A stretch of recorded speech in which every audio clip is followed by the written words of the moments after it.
What is good, people? Excited for tonight's episode of Volnay Live. We are going to have Kris Proule. He actually works for me at Volnay Capital, but he also is a founding partner of AMV Strategy. He'll give you the details and kind of run you through how AMV Strategy came about and how we ended up working together. So it's going to be a great episode to learn about analyzing deals, analyzing budgets, understanding the financials, staying on top of your projects, and kind of all the stuff that he started doing for Volnay Capital. And now it's something that he's offering to other people. So really excited for this one. Looks like he's here, and we'll get him joined right in. What's up, bud? How are you? Oh, doing good. How are you? Doing all right. Just put the little one down. So just excited for this. Yeah, I got the little pony going. But yeah, thanks for joining. I'm glad we're able to do this tonight. We're letting more people join in. We got a bunch of people. So, hey guys, and as the interview progresses, please use the questions option in Instagram, or you can put your questions in the comments field, and we will get to all of those at the end.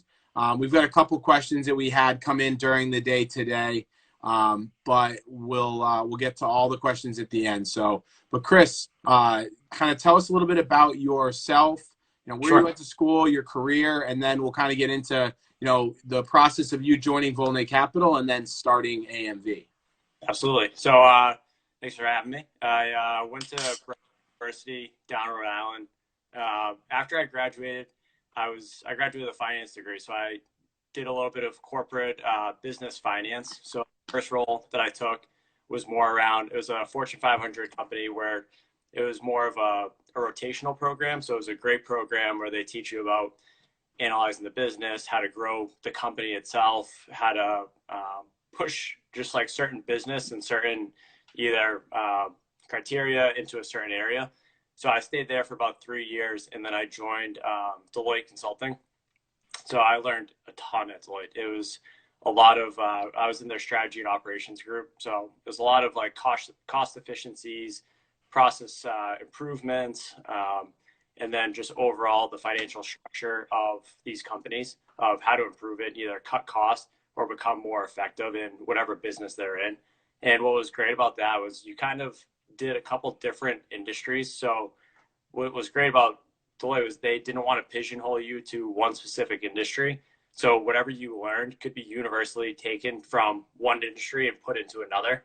And so I did that for about 3 years. And I knew from early on I wanted to get into either development or some type of long-term holds. My parents did it on a very low scale. They would buy foreclosed. I grew up in Bridgewater, college town. There's a lot of, there's a big need for 1-bedroom, 2-bedroom small apartments for the college, either grad students, professors, whatever it is. So what they would do is buy foreclosed places and then fix them up, rent them out, and they were definitely not making a huge profit. It was like $200-300 profit, but the concept of somebody else paying the mortgage, somebody else, giving you a profit, and you basically have to do nothing. So from a very early age, I knew I wanted to do it. I didn't know to what extent I wanted to. And then I got connected with you. Yeah, so you can kind of run through how we actually ended up getting connected. But I can say one thing about, from Volnay Capital's perspective, I had people apply and ask and approach me and over and over trying to get me to hire someone, hire people and build the company in that direction. And I'd always said, I'd been in business since 2010, and now it's been a 10-year-old business that I wouldn't, hire. Like I'd heard horror stories about the employees and, and staying lean and all that stuff. So it was, the question was, is it really necessary? And I had kind of taken the route that, no, I can continue to build this business. It's growing well.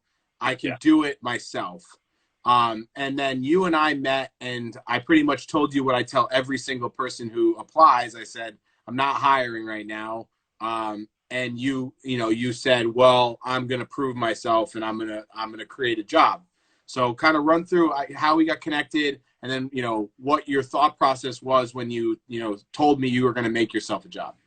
Yeah, absolutely. So the first time we got connected, we had a mutual friend, and you had a finance background, I had a finance background, and they just said we would get along well. And you're very good about meeting with people, even just for a cup of coffee. And that's pretty much what we did. We met at one of your projects, 360 Meridian Street, actually. And you showed me around. I asked you a bunch of questions. Nothing really came from it. And I think that was kind of on me. I think if you're going to ask somebody to be a mentor, you got to bring something to the table. So I kind of left there being like, all right, I need to do something that catches his attention. So I kind of finagled my way into a round of golf with you and Ryan and Jack. And I came there and basically pitched what I did for Deloitte. I said, are you analyzing any of your costs? Are you doing these process efficiencies? Are you creating templates? And you're like, no, this is all stuff that I would love to do. I just don't have time to do it. So I offered to basically do it for free if you kind of teach me the ropes of what you're doing, because I wanted to get into that.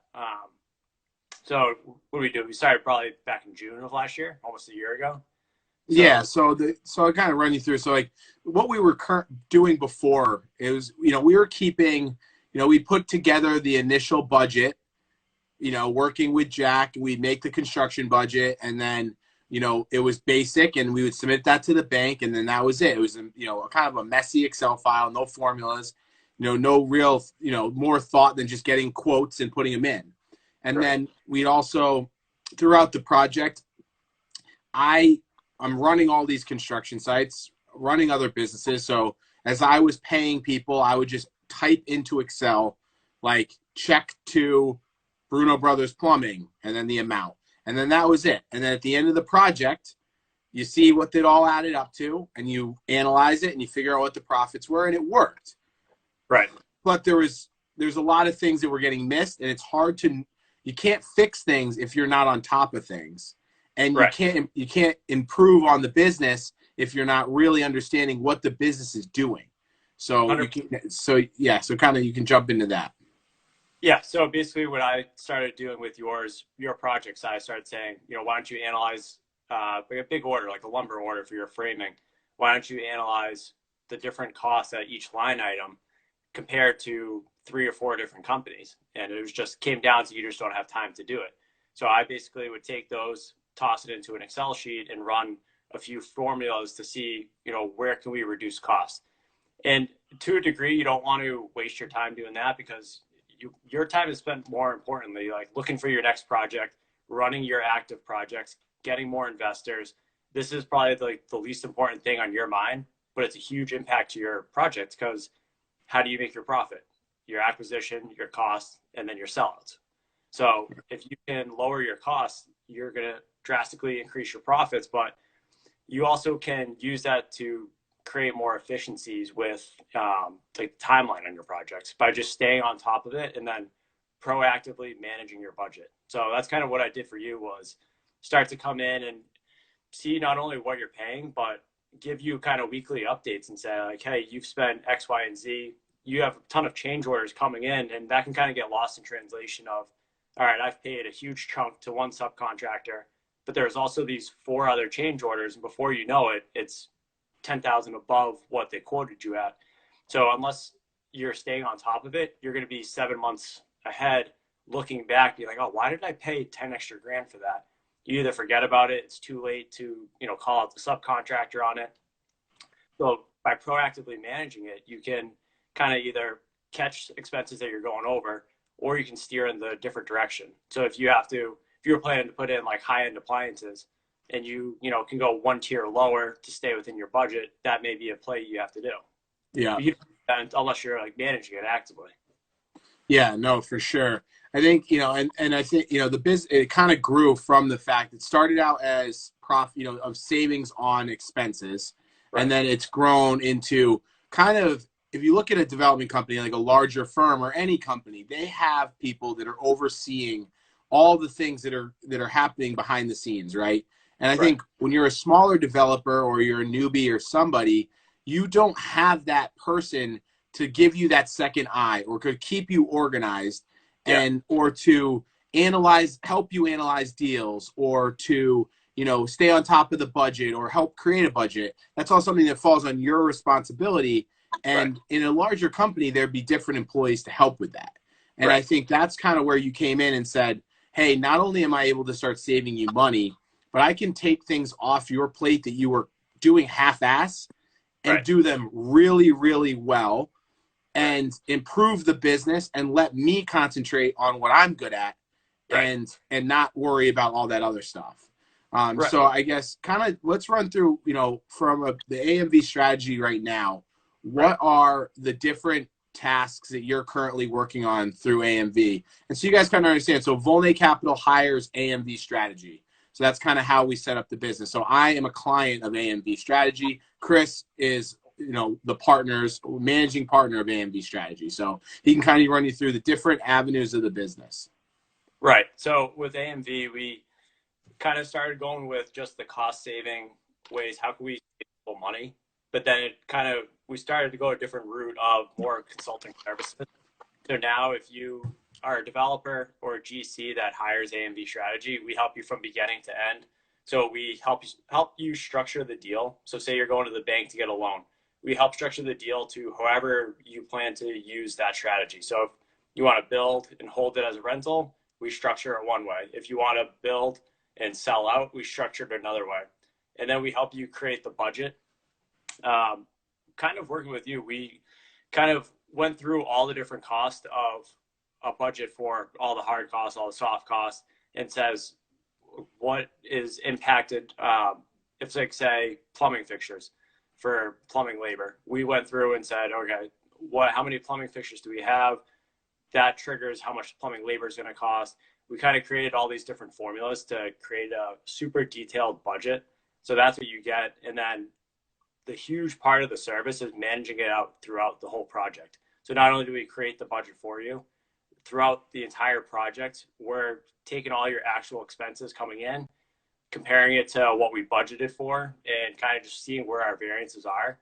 And what's great about it, the more that you work with us, the smarter you and the formulas become, because then you can start to see where are you going over your budget on, and then do you have to start looking for new subcontractors, new suppliers, things like that.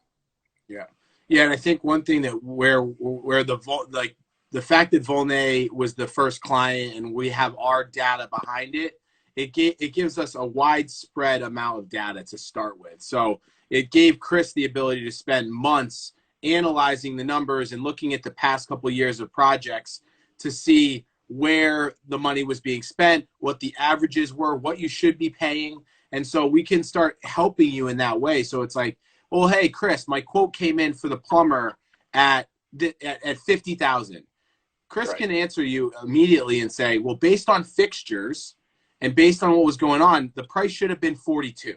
So Right. you can then go back to the plumber and say, hey, I really think we need to be more around 42,000 on this because based on what it's looking like per fixture in the marketplace, that's what we should be paying. And then you have something to stand on, right? Right. It's, you're not just like, hey, give me 10K off. It's like, no, this is why. 100%. And we also have like kind of a vetted out network of people now because, we have your relation, we have Jack at EJO. So we kind of have not only just a list of different subcontractors or suppliers, but we've kind of vetted through who we see as reliable. There may be some subcontractors that are higher end on price, but their quality may be.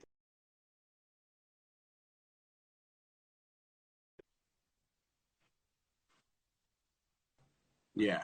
I mean, and I think it's, when you're looking at it as a newbie and you're starting to look at, there's simple things that you might not pick up on when you're looking and trying to make a decision on a deal.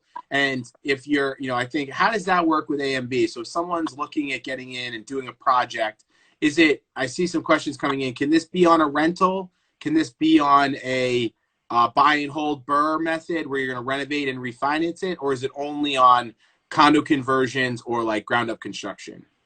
All of the above, honestly. And I think an underutilized service that we have is analyzing even a rental deal. If you're about to purchase, say, $1 million 3-family home, spend a little bit of money to have it like accurately analyzed to make sure you're actually buying a cash flowing deal for the long term. And we can kind of walk you through the different analysis that we do on a rental.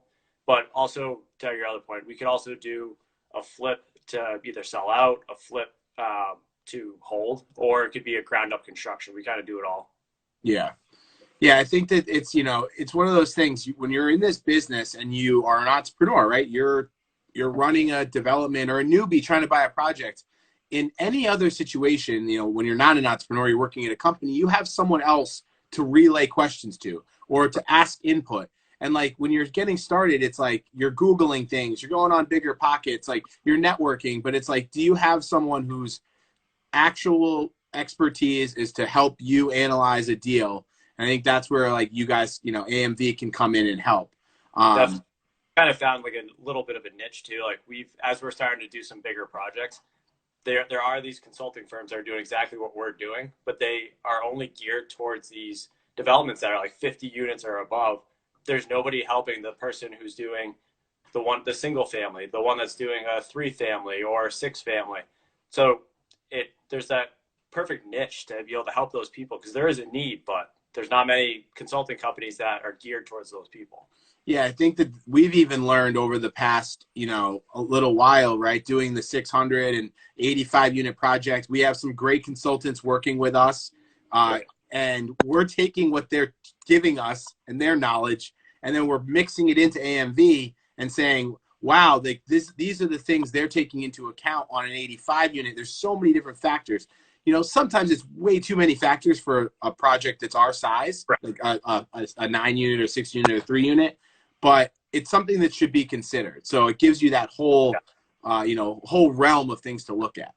And that's a good point too. We don't just take everything that they do for a large project doesn't necessarily translate to a 3-unit development. So we kind of just pick and choose and take what works for a 3-unit or a smaller development and pick the best features. Yeah. So I got a question that came in earlier. So it's, so how would AMV Strategy work for a newbie if you were to hire you? I guess we see some questions regarding fees. You can answer that. But then also experienced developer. Why wouldn't an experienced developer hire AMV? Yeah, good question. So for the newbie, I think it's more your first time that you've ever done either a ground up construction or even just a renovation. You're going to forget certain items that should go on your budget, or you're going to underestimate what a budget should be. So if you already have a small margin of, say you're doing a flip that you think you're going to get $50,000, if you forget to either factor in holding costs, or you forget to factor in a certain expense line item, or you underestimate what labor should cost, your profit can be gone and you can lose a ton of money. So it's just kind of that ease of mind. And then for the experienced developer, exactly what you did. You were extremely successful before I joined, but you could always improve. And I think it's not that you can't handle managing your own budget. Your time is way more better spent on, looking for your next deal, managing your active project, and like controlling your subcontractors, just keeping your projects going and looking for your next project. You're able to hire me, who could probably manage the budget better and be able to take that off your plate. And it's something you don't even have to think about. You're going to have investor updates each month. You're going to have a financial report each month. It's probably processes and efficiencies that you weren't doing before, but now you get to have it. And with the experienced developer, I would kind of make the argument that if you're going over your budget and you pay the fee to, which I'll get into that as well, you pay the fee for it, you're probably going to pay for itself in the long run. You're not going over budget, or you're coming in under budget. I think before I joined you were tracking pretty well. They might have gone over budget a little bit here and there, but now we're trending anywhere from 3 to 9% below. So it's just something that like kind of pays for itself. And so I saw a question come in on the fees. Mm-hmm. So what we thought the most fair way to structure it, and what we saw the other consulting companies for the larger firms were, we do a percentage of their construction budget. So this makes it a little more fair that we're not charging somebody who's doing, a $50,000 renovation the same that we're charging, 10-unit ground up construction. So it's 5% of your construction budget. But then there's a lot smaller fee if you just want somebody to analyze a rental deal for you. Yeah. Yeah. And I think one thing that's, just the addition of, I know that some other clients, we have about 6 or 7 clients now that have signed on. And I think one thing I hear consistently is the the presentations that you're able to give them when it's talking to investors and taking it and presenting to a bank. And just all of a sudden you're taking a company that doesn't seem like it's a legitimate corporation. And all of a sudden everything is in a format that you're looking like, wow, this is coming from an actual, corporation, but it's still the same company, just has an additional consultant helping. Right. I think that's kind of, I've taken some skills from the corporations I worked before, especially with Deloitte. You're putting together these presentations for these billion-dollar companies. It's just basically taking that same structure of these presentations and the quality of it and applying it to your business, because you should act as if you're, a billion-dollar company, at least when you're presenting yourself. And I think, with some of your projects, we've put together some great presentations that have helped be able to strum up more investors and more deals, just because it's something tangible that now somebody can forward to somebody else. Yeah. No, I think that's an item that you don't even give. I don't think there's enough value thought behind that actual document, because once it goes out to the world via email, if it's just like something that's just an Excel file, no one's going to like talk to their friend or another investor or share that, like maybe, but if it's something that's beautiful and it's a really nice deck and they're reading through it and it's very interesting, and then they're going to take that and they're going to send it off to someone else. And we've noticed it already. Like the it's built and built and built. Definitely. And then so I know that the rental deal analysis stuff that you've been working on, how would that process work? Is that something that's available for everybody, or how does that work right now with AMV? So right now we can analyze it for you. We're working through creating like an online platform. There's a ton of formulas that we have created in the Excel. So we've tried sending it out to people before, and it's tough because there's so many hidden formulas that the Excel kind of breaks if somebody doesn't know what they're doing. So we're creating an online platform that's super user friendly, that somebody can analyze it. But in the short term right now, you could just reach out to AMV and we can analyze it for you. Yeah. So from a mistake standpoint, what are the biggest mistakes that you're seeing? I'll talk to one of them. I actually had a call today with a newbie, and this is a tried and true mistake that you see over and over. Condo conversion hit me up today. He was running his numbers and he was talking about, he goes, I'll change it for the numbers, make it easier. But he's like, it's a 3,000 square foot building. He's like, so I have 3,000 square foot condos that I'm going to have after my project, and I'm going to sell them at $800 a foot. And I go, and so he's like, my sellout is this. I go, well, what about the common stairwells in the front and the back and the hallway that runs down? And he's like, and I go, my guess is that's about 100 to 150 square feet per floor. Right. And he's like, yeah, probably. And I go, that's 300 to 450 square feet that you're calculating incorrectly, times 800 a foot. Right. That's huge. That's a project that's a profit project to a loss.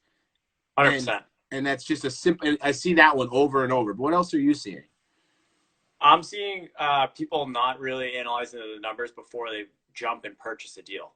They kind of like start envisioning in their head that, I'm going to be able to put this beautiful kitchen in. I'm going to be able to do this. I'll be able to get a sellout of 750.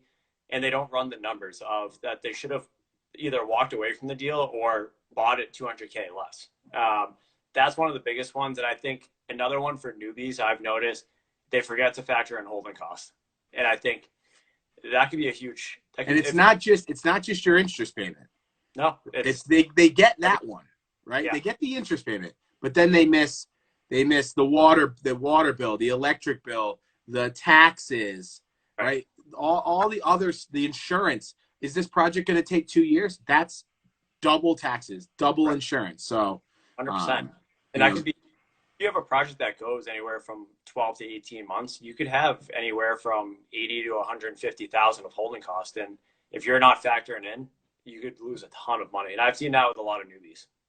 Yeah. And I think one thing too, that if someone is hiring a GC, right? Well, why would I need AMV if I'm hiring a GC? Right. Well, we obviously Jack's here right now, EJO. Like our weekly meetings is AMV, Volnay, and Jack. And we're we're working with Jack on the budgeting and all the numbers and putting everything together and the timelines. It's a team effort. Yes. And so I guess kind of speak to that. How does it work if someone's building a 4-unit building and they're hiring a general contractor? Do they need AMV, and like how would you work with that? Definitely. I think we work great as a team with Jack. Shout out Jack at EJO. We work as a team, but we also kind of stay in our lanes and we kind of know who's responsible for what. So the GC is so busy doing, the day-to-day, keeping the subcontractors in line, making sure the plans are all set, and also keeping the timeline going. We're on the back end making sure the expenses are all in line. So when you start to see, like I mentioned before, change order after change order, it's our job to make sure whatever that's amounting to is within what the quote was, or making sure we're staying within our budget. But it's also soliciting multiple quotes on supplies and subcontractors where the GC may not have time to do that. They may be so focused on getting the project going, which is equally as important. Our role is just managing the finances behind it, but also providing that network of suppliers and subcontractors. Yeah, I think another thing too is if you're getting into a ground up construction or a zoning deal and you've got that ZBA approval and then you need to take it from ZBA to a building permit, that's a whole Wild West journey that when I got started, I had no clue all the stuff that it took to get from I remember my first project got approved by the ZBA. I was like, yeah, let's build it. And then it was like, well, no, you need this, months of work, so much money. And so like, I think that journey, we can help at AMV with our database of all these people. And, if you're a newbie, you're doing your first 4-unit project, I'm going to be honest with you. A lot of these people will not even take your call. Like these engineers, they're so busy. These people, they just, whereas when we're working with them, we have like 6 projects with them right now. So when Kris reaches out and he says, hey, AMV is working with you with this client, it's a 4-unit. We're really looking, like, they understand that when AMV is, it's like coming from AMV, it's the same background as Volnay Capital, and that they're going to give it the time of day and treat it that way. And they're not just going to delete your number. So I think that can be helpful. With some newbies too, like you haven't built up that relationship with that network of suppliers or subcontractors. So whatever quote you get, what are you comparing? You don't really have anything to compare it to. But then you also don't have that relationship for them to give you a fair price. And not necessarily that they're going to price gouge you, but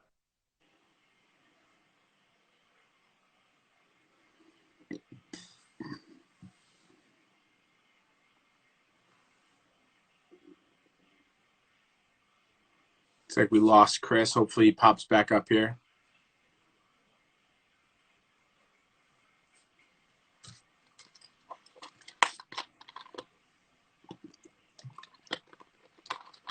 Kris.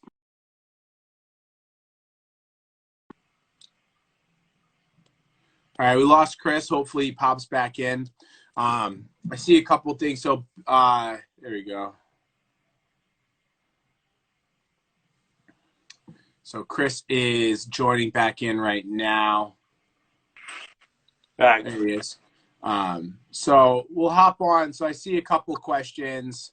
I'm going to just rip through some of these right now, and then we'll get to some additional ones. But guys, keep sending in your questions, and we'll try to get to all of these. But shout out Centerline. Good to see you guys. So what would the process be for a newbie who's doing a BRRR? How would that process work?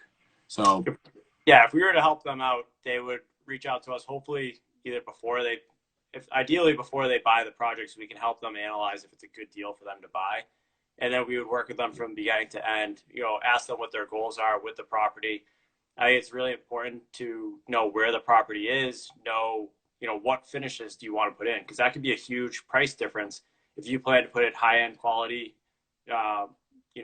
finishes in, or if you plan on just putting low quality rental, that's going to be a huge price difference. So we'll kind of work with you to see what your game plan is for that. And then we'll be able to at least work with you and say, like, all right, if you plan to put those quality finishes in this location, I think you can get this for rents, and be able to pull up what we think their cap rate's going to be, So it's a long-term play. We'll be able to help you with the budget and be able to help you with what we think the rental result will end up being. Yeah. Matt, I can ask it. Matt RONC. This is a question regarding, looks like he's got a turnover, and he was wondering what should be done in the 2-week period from when a unit is going vacant and new tenants are moving in.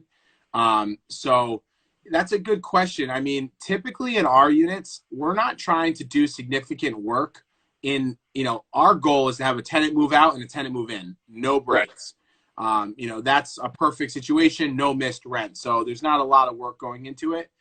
In this type of scenario, I mean, it's only 2 weeks. I think paint, you can always switch out appliances. I guess all of those decisions though, I think this is where people always make mistakes when it comes to rentals. It's like, you need to answer the question, doing that work, will it increase what the rent will be the following year?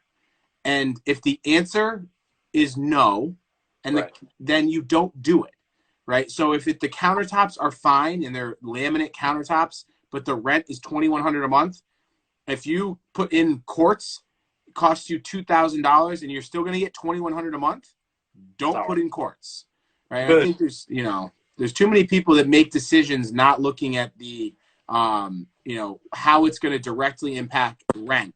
And, if it's for the long-term health of the building and stuff like that, there's one thing. Or if it's really falling apart, it's increasing CapEx. But if it's not increasing CapEx and it's not going to get you more rent, don't do it. Right. I completely agree. You could do some small touch-ups like you mentioned. Like you could paint some walls. If there's any little holes, you could fix like those up. But don't do anything major. I wouldn't. You only have 2 weeks. Bildar asks, who sets the initial line item cost? Is it based on historical numbers? So for if they're paying overpriced? Well, yeah. So I guess Bildar, I can answer this for you. So the budget is based on so there's an initial budget which we can be created based on a set of plans based on the historical prices that we have in our system.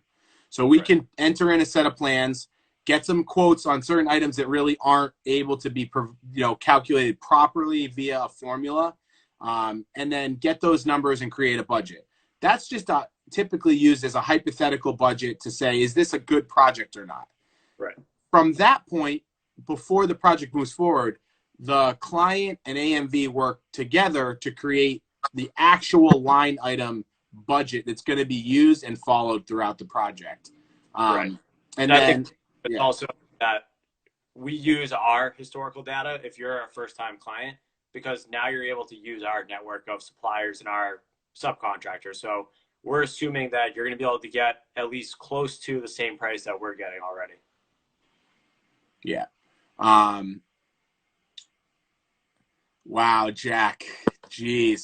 Do you carry elastics in your budget for your man bun? Just curious. We have put an item in for that. Let's add them in there. It's just getting started, and it's going to get a lot longer, boys. All right, we get to see what else we got here. So these are some other just questions. We had a couple that came in here. So what if you have cash and you want to partner? So I think this is, there's a few of these. This person sent in a few different questions. We got that one. And then flat fee versus how we got paid. But yeah, overall, I think that's another aspect of the business, right? And as of right now, you can speak on it, Kris, but we're not actively raising capital for people's projects. But we definitely have a very large network that I've built over the past, 10 years of people that do invest in real estate deals. And so when you are moving towards needing an equity partner, that's something where AMV can help make some introductions for you. We're still working out how that process will go, but it's something that we're in the process of working on. Right. And to talk a little more about that, we are in the process of doing that, but I think part of what we would do is vet deals. So if you were to invest in deals, that Rick and I have vetted numbers, ran the comps, and have looked at the portfolio of the developers. We definitely wouldn't place money or suggest to place money with a brand new newbie unless you know them. Right. Yeah. So I think we're, it's still a work in progress of how that relationship's going to go, whether it's a client of AMV saying, do you know someone who wants to invest, or us being contacted and saying, hey, do you have anyone who we should invest with? The broker side of this, or, facilitator, still up in the air, but it is something we're talking about. Who is this guy? This Joel guy asks, do you guys do consulting for out of state deals? We haven't yet. I think we would be open to it. I think the only somewhat downfall right now for that would be that the network that we have of, at least for subcontractors, are Massachusetts based. Most of our suppliers go state to state, and analyzing the deal, we would be able to analyze a deal state to state. Yeah, I think, anything that there's some things that wouldn't work state to state right now, but the overall back end support can be done on a deal, whether it's in Boston or Providence, or, the overall concept can work, but the inputs and stuff in the network would not work. So, right. That would be on your own. But if you just want back end support for, your presentations, bank presentations, investor presentations, budgeting, scheduling, all that stuff, and have that all under one roof, it would definitely, it's something that could work for sure. 100%. Because the process, the templates that we use can be carried over from state to state, from project to project. It's very adjustable. Yeah. All right. Well, any final points you want to make before we call it a night? If any newbies, any experienced developers or GCs, want to have a conversation, definitely reach out through AMV Strategy. We'll set up a call. Yeah, I think that's the thing, is the clients can be anybody, right? And I can speak for, someone who's been in this business for 10 years, and, even if you think you don't need it, and it's, oh, I don't need that. I said, have the conversation. Reach out and set that meeting up with Kris, whether it's a Zoom call or in person after COVID passes.